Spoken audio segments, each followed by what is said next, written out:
Hi guys! Nandito kami ngayon sa Balayong Bukirin pa rin.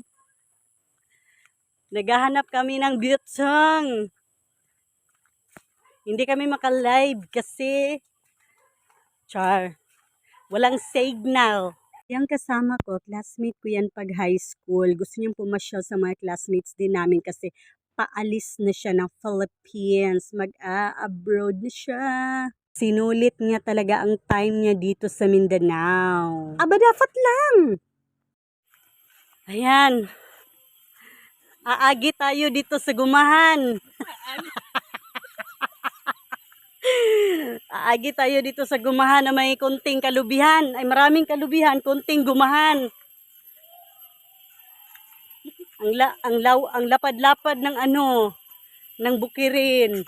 Uy, parang iyon na nga. Tura, ang balay ni Rooney katong naaysin. Bound to Tura.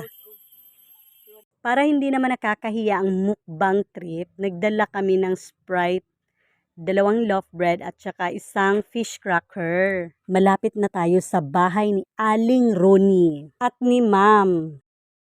Ito guys, ito ang rubber tree.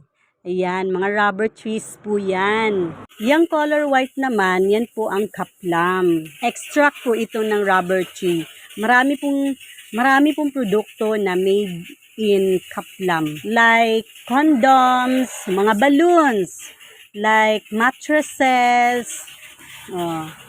tsaka marami pang iba. Tapos, binibili yan ng mga malalaking negosyante ng per kilo.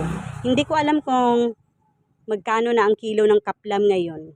Dito sa amin sa Mindanao, kapag may malawak kang farm, yayamanin ka. Mayaman dato rich. Richie.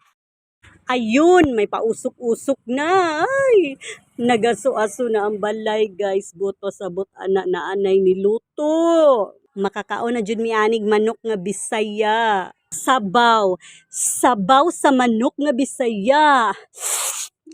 Ay, grabe na jud ka excited. Makahigop na jud kog manok nga Bisaya. Klaro na kayo mga aso-aso guys. Klaro na jud kayo silip na jud kayo mga tinak-a nga ininit tubig ani.